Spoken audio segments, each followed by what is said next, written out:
And let's get a check on what's playing out in the crypto market. At this point, we're seeing green on the screen right there with just a few pockets of red. Bitcoin there still hovering near all-time highs, and Ethereum powering forward at this point, $3,817, up 2.09%. And we see Solana, that's in deep green there, $191, trying to challenge the previous high there of about $200, up 5.46%.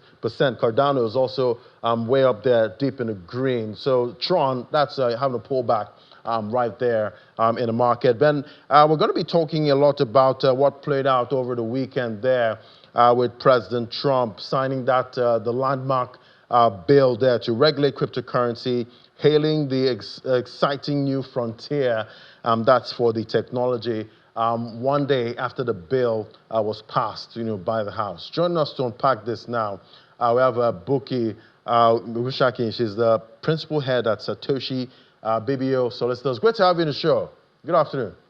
Great to be here, Ladi. Awesome to be on the show this morning. Yeah, so I guess it's safe to say Crypto Week in the U.S., I'm guessing it was a success, at this point with the signing of the bill there. And I want you to break it down for us at this point. What new, fiduciary and disclosure obligations do you think are imposed, on stablecoin issuers? We know they have that mandatory one-to-one reserve requirement. Help us break that down. Right. Okay, so the Genius Act actually stands for the Guiding and Establishing National Innovation for U.S. Stablecoins Act. The president signed it into law on July 18, 2025, and it's basically to regulate the payments of stablecoins in the U.S. Just like you said, the stablecoins are crypto that are pegged to fiat currency, so one-on-one. For each US dollar, in this case, because it's US stable coins, there would need to be a $1 full reserve backing of the currency in treasury bills or the like, just to create that value of liquidity. Now, the provisions actually do require consumer protection for investors in stable coins. And in this case, it's consumer protection in the event of issuer insolvency. So for instance, in the case of insolvency, it will prioritize stablecoin holder claims over all other creditors. And this is a welcome development, for the crypto ecosystem, apart from the other provisions within the Act. Right, and talking about consumer protection at this point, let's imagine I hold $1 million USDT, that's in stablecoin, and something happens, to the company at this point. Who's going to settle me? It will take the regular course of insolvency. The only thing is that for the stablecoin holders, your claims will come prior to other creditors. So, whether it's the courts or your registration systems that are being taken place, under the regulatory systems, you will definitely have your claims heard over other creditors. And again, this just gives stablecoin holders that trust in the system to know that whatever it is that they are placing within the ecosystem as stablecoins is guaranteed to get claimed back, in the case of insolvency. And do you think, having to make sure you have that one-to-one peg, as a stablecoin issuer, is it going to make the job harder, or business harder for them, at this point, or does it, just make it, or they're just good in any case? I definitely think it will make it harder, but it's to secure those who are investing in the system.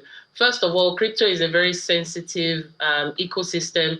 People are not very trusting of crypto. A lot of people have trust issues due to scams, frauds.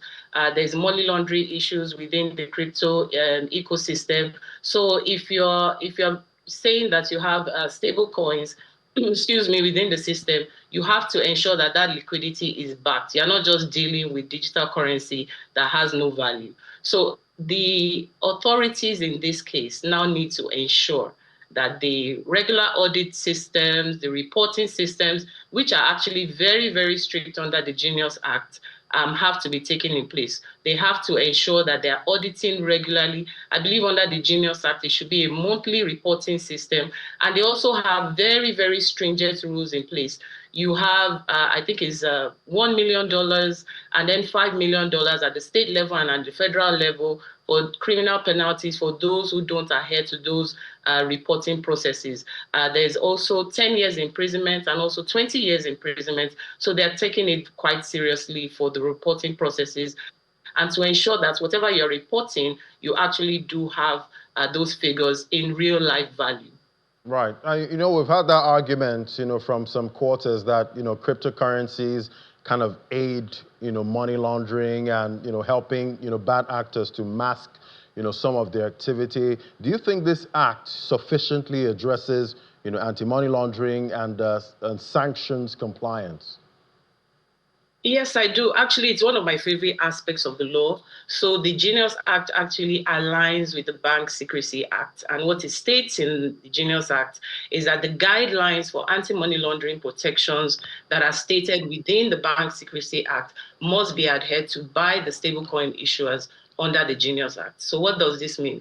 It means that all the KYC rules, the AML rules, the travel rule, which is a FATF recommendation and global standard, all of these must be adhered under the Genius Act. So it doesn't separate stablecoin issuers from the AML rules. Instead, it brings it to the front burner, which is quite impressive. All right, so very quickly now, before I let you go, what should African economies and countries be doing right now with this Genius Act? So for Nigeria in particular, I would say the Genius Act is very precise. And that's what I took away from the act. It creates the regulation for stable coins. It also separates the powers. I think that's the first step that we need to go over Nigeria regulation. So we have in Nigeria the Securities and Exchange Commission, we have the CBN and the NFIU, who are the ones regulating.